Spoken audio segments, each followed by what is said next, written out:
Hello and welcome to another Star Citizen update. We look at some of the news headlines and progress with Alpha 3.0 that's been going through this week. The Consolidated Outlands Pioneer, also known as the Game Changer, will go on sale on Friday the 27th of October at CitizenCon. It will have an introductory price of $850. It's pretty expensive and will also be in limited quantities. It's one of CIG's largest ships apparently, and if you want to know more about the ship then check out yesterday's video. I'll put a link below. ATV burned down, so Alpha 3.0 is still in the hands of the Evocati. Last week there were 23 issues and bugs that they were focusing on in their current gameplay loop, looking at shopping, cargo, trade gameplay, and general core gameplay. Several major issues and various newly found issues have been tackled though this week. They fixed many broken interactions, doors not opening up, and various multiplayer crashes. They've added a 2-stage afterburner, which is kind of an evolved version of cruise mode and is actually deemed super cruise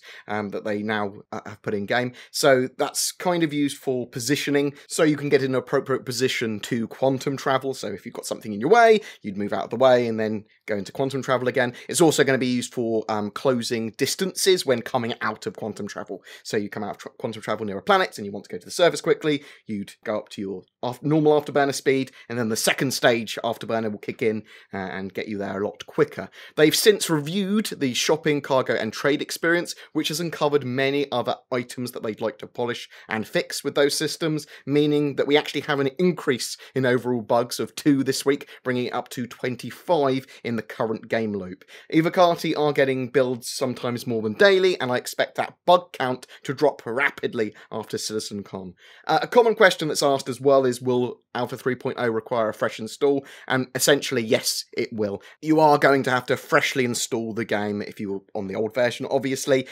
Subsequent updates, however, will be using that Delta Patcher and will be incremental. The new Delta Patcher is awesome, has considerably improved the dev experience in-house, and for that of the Evocati testers, you'll be able to get updates extremely quickly after that first initial download. The Shipyard. So this is a series of updates on the new ship matrix that's being released on the RSI website shortly, updating all the stats and that sort of stuff. I've been covering it every day, and there's been a post every day about various items that are on there. And this latest one was on ship technical info and the technical overview of each of the ships.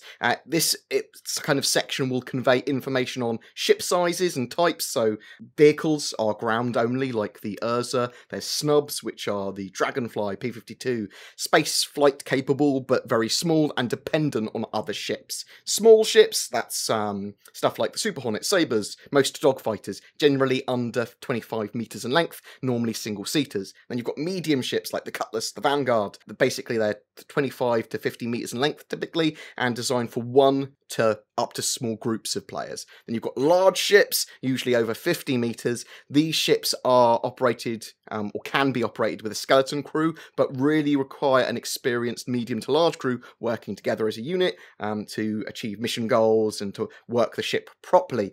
These are ships like the Carrack, Merchantman, Connie, Reclaimer, but it can include other ships as well. It's to do with the amount of people needed really to crew these ships. There's capital as well, which is typically over 150 meters.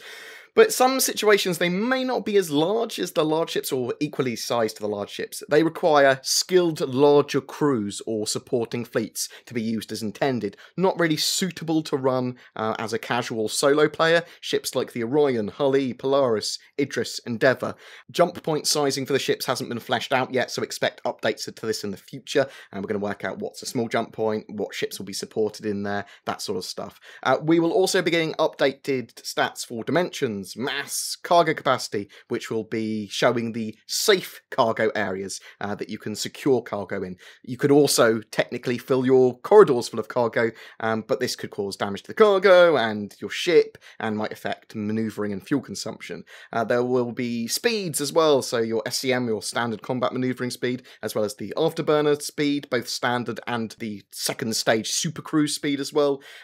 We'll also convey information on min and max crew as well. So min crew is the suggested amount of crew to run a ship in a basic manner with all of its key features and operations while still being able to move and defend itself. It counts Basically, when they work out this number, all of the critical stations that need to be manned, and half of the manned turrets. And that's the number they get to with the minimum crew. Max crew counts all stations, turrets, and what is safe for life support, but it doesn't include passengers. So you could always overburden the systems there.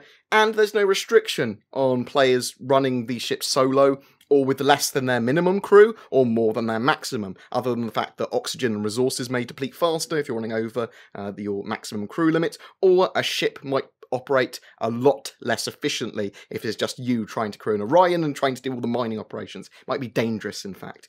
We will also be getting detailed information on manoeuvring and handling on ships, and in the next article they were going to give us a brief on thrusters in a bit of greater detail, so that's the info basically that the technical overview gives us on ships, but there's a huge amount more info that they're going to be conveying with the ship's matrix. You'll be able to see specific systems and the hard points for weapons and all that sort of jazz as well as all the stock loadouts for all of these ships. Next week we have CitizenCon on Friday, so expect some changes with lots of videos covering CitizenCon and everything they show and anything interesting in the news as well.